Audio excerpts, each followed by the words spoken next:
बहुत से लोग अब भी बेरियम मोड को अंडर एस्टिमेट करते हैं। उन्हें लगता है कि ये बस एक फ्लैशी ट्रांसफॉर्मेशन है, लेकिन आज की वीडियो में हम आपको दिखाएंगे कि बेरियम मोड असल में क्या है, कैसे काम करता है और क्यों ये नारुतो सीरीज का सबसे डेडली ट्रांसफॉर्मेशन है। साथ ही इसका कंपैरिजन करेंगे माद्रा, कागुया और सास्के जैसे टॉप टियर कैरेक्टर से। तो वीडियो को अंत तक जरूर देखना, क्योंकि लास्ट में कुछ ऐसे फैक्ट्स बताएंगे जो शायद आपने पहले कभी नहीं सुने होंगे। तो बेरियम मोड को सिर्फ एक पावरफुल फॉर्म समझना बड़ी भूल है। ये मोड चक्रा के सिंपल जोड़ एडिशन से नहीं बनता, बल्कि ये होता है एक न्यूक्लियर फ्यूजन। नारुतो और कुरामा के चक्रा को एक साथ फ्यूज करके एक पूरी तरह नया और सुपर डिस्ट्रक्टिव एनर्जी सोर्स बनाया जाता है। ये एनर्जी ट्रेडिशनल चक्र फॉर्म से कहीं ज्यादा डेंस और अनस्टेबल होती है, और इसी वजह से ये मोड इतना ज्यादा खतरनाक है। लिमिट तोड़ स्ट्रेंथ। बेरियन मोड की physical strength literally God level है। ये इतना ताकतवर है कि इसने इशिकी ओत्सुकी जैसे कैरेक्टर को दबा दिया, जिसे पहले नारुतो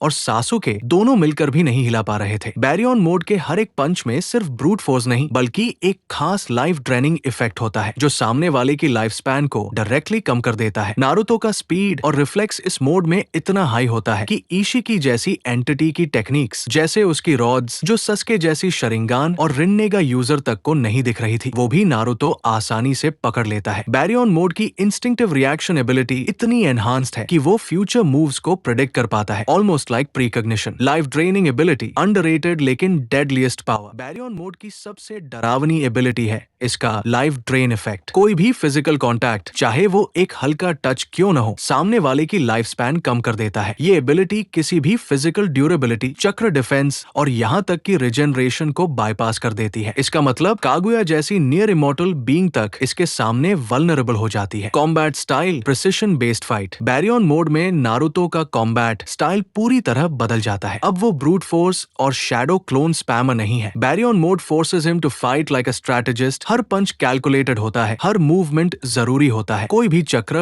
वेस्ट नहीं, क्योंकि जितना ज्यादा टाइम वो इस मोड में रहेगा, उतना ही उसके लिए खतरा बढ़ता है। Comparison with Madara, Kaguya and Sasuke. Madara, चाहे टेन टेल जिंचुरी की फॉर्म हो या लिम्बो क्लोन्स, बैरियन मोड की पावर आउटपुट और लाइफ ड्रेन इफेक्ट उसे न्यूट्रलाइज कर सकते हैं। बात करें कागुया की, तो कागुया उसकी इमेंस चक्र और डायमेंशन ट्रैवल एबिलिटीज भी बेअसर हो जाएंगी जब कांटेक्ट में ही उसकी लाइफ फोर्स घटने लगे। और सास्के ने इस फाइट में खुद उसने बोला था, व्हाट इज हैपनिंग। वो रॉड्स डिटेक्ट तक नहीं कर पा रहा था, जिनसे नारुतो आराम से लड़ रहा था। बैरियन मोड न सिर्फ बॉडी तोड़ता है, बल्कि दिमाग भी हिला देता है। जैसे ही किसी अपोनेंट को समझ आता है कि हर एक कांटेक्ट उसकी उम्र खा रहा है, वो पैनिक करने लगता है। इशिकी की फाइट में भी यही हुआ। उसने डोमिनेटिंग फाइट से धीरे धीरे डिफेंसिव रिट्रीट लेना शुरू कर दिया, लेकिन इतनी इमेंस पावर एक बड़ी कॉस्ट के साथ आती है। कुरमा का सैक्रिफाइस। कुरमा ने अपने चक्र रिजर्व्स पूरी तरह बंद कर दिए, ताकि नारुतो इस मोड को थोड़ी देर तक एक्टिवेट कर सके। इस मोड की ताकत एक तरफ और उसका इमोशनल वेट दूसरी तरफ। बैरियन मोड सिर्फ एक ट्रांसफॉर्मेशन नहीं है, ये एक अल्टीमेट ट्रम्प कार्ड है। एक ऐसा मोड जिसे कोई स्पैम नहीं कर सकता, कोई बाईपास नहीं कर सकता, और जिसका कोई प्रॉपर काउंटर नहीं है। अगर इस मोड में टाइम लिमिट ना होता, तो शायद नारुतो सच में हिस्ट्री का सबसे ओवरपावर्ड शिनोबी बन जाता। अब आपकी बारी है, आपको क्या लगता है? क्या बैरियन मोड सच में अनबीटेबल है? क्या आप इसे मद्रा, कागुया या किसी और से ऊपर रखोगे? नीचे कमेंट्स में जरूर बताओ। और अगर वीडियो पसंद आया हो तो लाइक, शेयर और चैनल को सब्सक्राइब करना मत भूलना। मिलते हैं अगली वीडियो में, तब तक के लिए स्टे स्ट्रॉन्ग शिनोबी स्टाइल।